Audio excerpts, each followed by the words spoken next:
मी गट क्रमांक 1 इयत्ता 5वी ते 8वीच्या प्रथम क्रमांक विजेत्या नित्य पवारला सादरीकरणासाठी मंचावर बोलवते. त्याच्या भाषणाचा विषय आहे सावरकर एक वैश्विक नेता. नमस्कार, मी नित्य श्रद्धा निळकंठ पवार. माझा विषय आहे सावरकर एक वैश्विक नेता. विश्वात फक्त आहेत विख्यात बहादर दोन, जे आई करिता गेले सागरास पालांडून. हनुमंतानंतर आहे या विनायकाचा मान.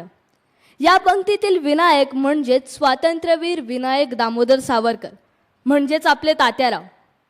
मित्रहो, मी लहानपणीपासून सावरकरांवरील वाचलेली पुस्तके, आईबाबांनी मला त्यांच्याबद्दलच्या सांगितलेल्या गोष्टी, यावरून माझ्या डोळ्यांसमोर त्यांचे वैश्विक रूपच उभे राहते. आता वैश्विक म्हणजे काय? तर माझ्या मते तरी जो नेता मानवतेसाठी, देशासाठी, विश्वासाठी महान कार्य करतो, त्या नेत्याला वैश्विक नेता म्हणून गौरवले जावे. आता तुम्हा आम्हा सर्व सावरकर प्रेमींच्या मनावर सावरकरांचे कार्य तर कायमचेच कोरले गेले आहे, हो ना? सावरकर म्हणजे एक अलौकिक व्यक्तिमत्व, विश्वाच्या इतिहासातील एक धगधगते पर्वच.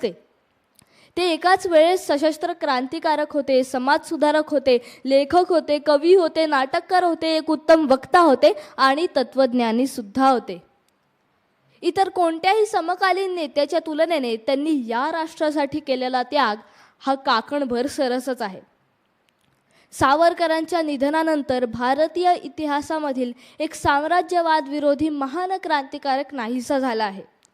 हे उद्गार खुद्द कम्युनिस्ट पार्टीचे महान नेते श्रीपाद अमृत डांगे यांचे होते. तर महाराष्ट्राचे माननीय मुख्यमंत्री श्री यशवंतराव चव्हाण यांनी सावरकरांना श्रद्धांजली देत त्यांचा उल्लेख असा केला होता की जुन्या स्वातंत्र्य योद्ध्याला आज देश अंतरला आहे. भारताच्या माननीय पंतप्रधान श्रीमती इंदिरा गांधी यांनी तर सावरकर म्हणजे देशप्रेम व साहस याचे समीकरण होते व सावरकरांचा पिंड हा अभिजात क्रांतिकारकाचा होता असे म्हटले होते. अहो, एवढंच काय, तर जे ब्रिटिश सावरकरांना क्रमांक 1चा शत्रू मानायचे, त्यांनी सुद्धा सावरकरांच्या निधनानंतर सावरकर ज्या इंडिया हाऊसमध्ये राहायचे त्या इमारतीबाहेर इंग्लिश हेरिटेज संस्थेद्वारे Vinayak Damodar Savarkar from 1885 to 1966 Indian patriot and philosopher lived here अशी निळी पाटी लावली आहे. अहो, तिथे इतरही अनेक क्रांतिकारक राहायचे, पण पाटी ही सावरकरांच्याच नावाची लावली गेली. हा सावरकरांच्या जाज्वल्य देशभक्तीचा, विद्वत्तेचा, व्यक्तिमत्वाचा, कार्याचा गौरवच आहे. अहो, त्यांना वैश्विक नेता मानण्यासाठी आणखीन काय हवे?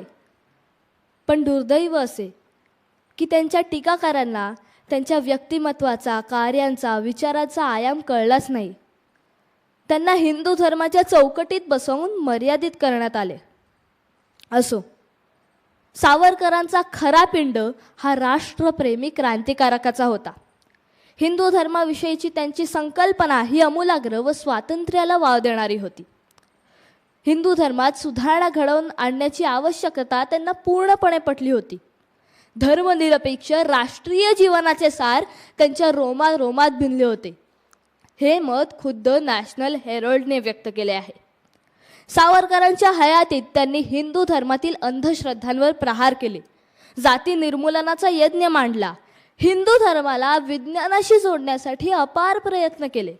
डॉक्टर बाबासाहेब आंबेडकरांनीही त्यांच्या या कार्याचा गौरव केला होता. मित्रहो, देशाच्या जडणघडणीत साहित्यिकांचा व लेखकांचा खूप मोठा हात असतो. साहित्यिकांमध्ये देश व समाज यांना दिशा दाखवण्याचे सामर्थ्य असते. सावरकरांचे साहित्य हे केवळ लोकरंजनासाठी नव्हे, तर त्यामागील प्रकांड बुद्धिमत्ता, रचना ही महाकवी रवींद्रनाथ टागोर यांच्या साहित्या इतकीच प्रतिभासंपन्न व प्रभावी होती. सावरकरांची लेखणी नेहमी समाज सुधारणेसाठी झिजत असे. म्हणून राष्ट्र घडविणाऱ्या क्रांतिकारकांमध्ये त्यांचीही गणना केली पाहिजे, हे माझे ठाम मत आहे. सावरकरांची प्रत्येक कृती ही राष्ट्रास समर्पित होती. क्रांतिकारक मदनलाल धिंगरा यांच्या फाशीपूर्वीच्या निवेदनाला सावरकरांनी इंग्रजी वृत्तपत्रातून शिताफीने प्रसिद्ध केले व जगभरात स्फोट घडवून आणले. यामुळे पूर्ण जगाने भारतावर होणाऱ्या अन्यायाची दखल घेतली. इजिप्तवर होणाऱ्या इंग्रजी आक्रमणांचा गुप्त इतिहास लिहिणाऱ्या ब्लंटने एका मुलाखतीत याची नोंद केलीच आहे.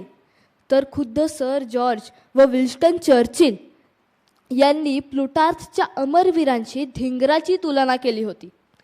सावरकर वैश्विक पातळीवर नेता म्हणून मान्यता प्राप्त झाले होते याचा आणखीन पुरावा तो काय हवा.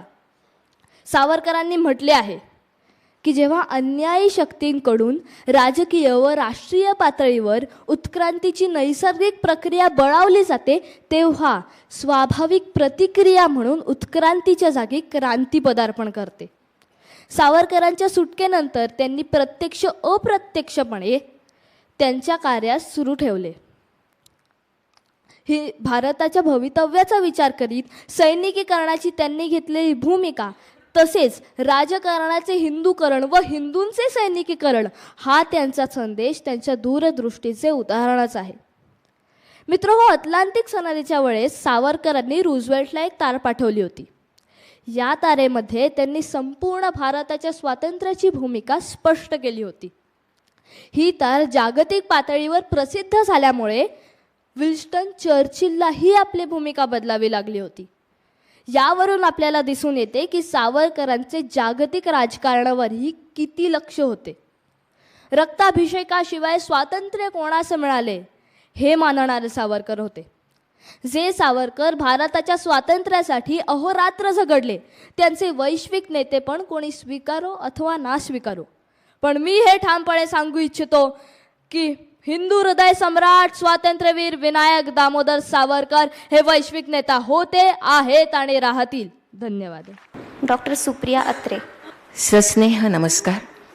तो जो मगाशी नित्य या विद्यार्थ्याचा जे काही आता आपण भाषण ऐकलं, सुदैवानं मी असं म्हणेन की मला त्याचं परीक्षण करता आलं. इतकं सुंदर तो मुलगा बोलला आहे आणि त्यांनी इतके वेगवेगळ्या प्रकारचे या ठिकाणी दाखले दिलेत. या मुलांनी पुस्तकं वाचलेली आहेत, किंबहुना नुसती वाचली नाहीत. माझ्या असं लक्षामध्ये आलं की अनेक वर्ष ही परीक्षण करताना की त्यांनी काही गोष्टी अनुभवल्या आहेत त्यातल्या. म्हणजे जसं कविता शिकवताना आम्ही असं म्हणतो की दोन ओळींच्या मधली कविता जी आहे, मधलं जे रिकामी जागा आहे ती त्या शिक्षकाला सांगता आली पाहिजे किंवा ती अनुभवती घेता आली पाहिजे. तशी मला असं वाटतं की या विद्यार्थ्यांनी खरोखरच अतिशय सुंदर पद्धतीनं ती अनुभूती घेतली आणि म्हणून सहजपणानं कुठेही अभिनवेश न दाखवता अतिशय छान पद्धतीनं त्यांना समजेल असे विचार त्यांनी या ठिकाणी मांडले. आणि म्हणूनच ही स्पर्धा या 7व्या वर्षामधनं आता पुढे जाते. गट क्रमांक 1 इयत्ता 5वी ते 8वी. प्रथम क्रमांक नित्यश्रद्धा निळकंठ पवार. विषय सावरकर एक वैश्विक नेता.